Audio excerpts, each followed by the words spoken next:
Bonjour. Merci beaucoup pour cette invitation et pour cette belle initiative. Je suis Naïma Nefal, expert comptable, business coach également. Donc je dirige le cabinet GNG Professional Service. Pour le coup, aujourd'hui, nous sommes présents sur la région. Alors j'ai l'habitude de dire que j'accompagne les chefs d'entreprise pour leur permettre de gagner du temps, de l'énergie et de l'argent, qui sont les trois piliers de l'investissement. Alors, le FFPE, je pense qu'on en fait déjà partie, monsieur Cissé, puisque nous accompagnons déjà certains des membres du FFPE et qui m'ont fait l'amitié de l'inviter. La formalisation. Je ne vais pas parler de formalisation. Je trouve que c'est un mot qui est un peu, on en parle un peu partout, mais en fait, qu'est-ce que ça devrait être? Avoir ses papiers, avoir un IMEA, un SSM, déposer des états financiers, c'est pas de ça qu'il s'agit. Au sein de GNG, on se spécialise aujourd'hui sur ce que j'appelle le pilotage financier. Pilotage financier pour les entreprises.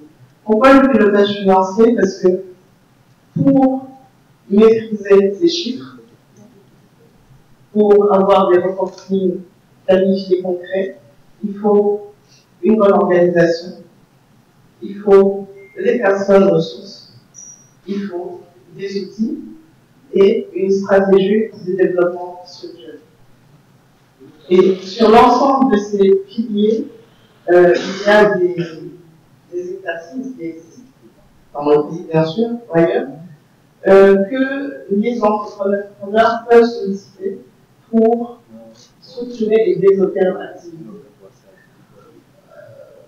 Je suis en même temps business coach parce que je suis passionnée par, en général, l'histoire d'entreprise. C'est toujours passionnant d'entendre comment une entreprise a été créée, qu'est-ce qui est à la base de cette entreprise, qu'est-ce qui a motivé et quelle est la vision qu'on a. Malheureusement, souvent, on crée des entreprises juste pour survivre au départ et pas forcément avec une vision qui est structurée. Aujourd'hui, un entrepreneur qui veut se démarquer, qui veut être pérenne, rentable, il faut qu'il ait cette vision-là, qu'il la développe et qu'il structure son activité autour de cette vision. Ça veut dire quoi? Ça veut dire que je dois savoir où est-ce que je dois aller, où est-ce que je peux aller. Je dois savoir si je veux que dans mon entreprise, on en parle dans 15 ans, dans 100 ans, dans 100, 200 ans encore. Et qu'est-ce que je fais pour atteindre cet objectif-là? Et c'est en travaillant pour atteindre cet objectif que finalement, je mets en exergue toutes les cases autour pour arriver à l'objectif. Et l'objectif va permettre de mettre en place, déjà, je vais définir, en définissant les objectifs, comment j'arrive à réaliser ces objectifs-là. Pour les réaliser, il me faut des ressources. Il me faut des ressources financières, il me faut des ressources techniques, il me faut des ressources humaines. Les ressources humaines, comment je les structure, comment je choisis mes collaborateurs, pourquoi je les choisis, ce sont quels critères, et quelle mission je leur affecte, quelle mission je leur donne. Quels outils je leur mets à disposition pour qu'ils puissent réaliser l'objectif que je leur assigne. Et enfin, quelles sont les ressources financières que je mobilise. Alors, que ce soit dans le secteur de l'énergie ou dans d'autres secteurs, quand on parle de ressources financières, on n'a pas 36 000 solutions. Soit effectivement, on va. Alors, si vous avez la chance d'avoir des actionnaires qui ont des reins solides et qui ont des milliards à mettre à disposition, c'est tout bénéfique pour vous. Sinon, il va falloir effectivement aller voir des banques ou des bailleurs de fonds ou s'adresser à des fonds climat, etc. Ou encore essayer de mettre en place ce qu'on appelle des PPP, des partenariats publics-privés, surtout dans ce secteur de l'énergie où il y a des investissements très lourds.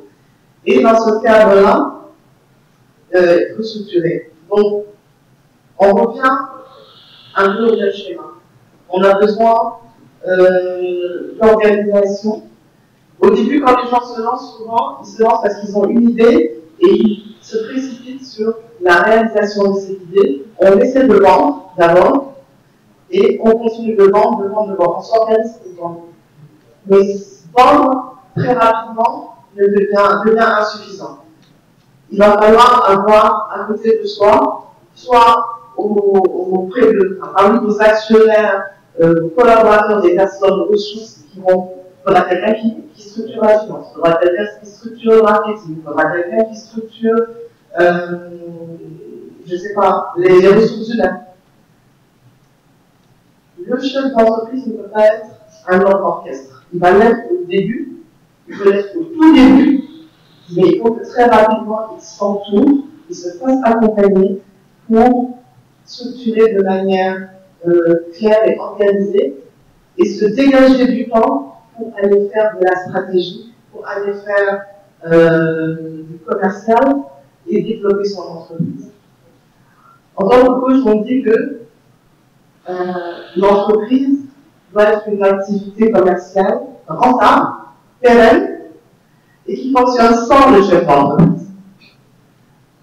Pour arriver à fonctionner sans son chef d'entreprise, ça veut dire que le chef d'entreprise a mis en place tout ce qu'il faut pour que même quand il n'est pas là, l'entreprise peut continuer à fonctionner. Moi, qui vous parle aujourd'hui,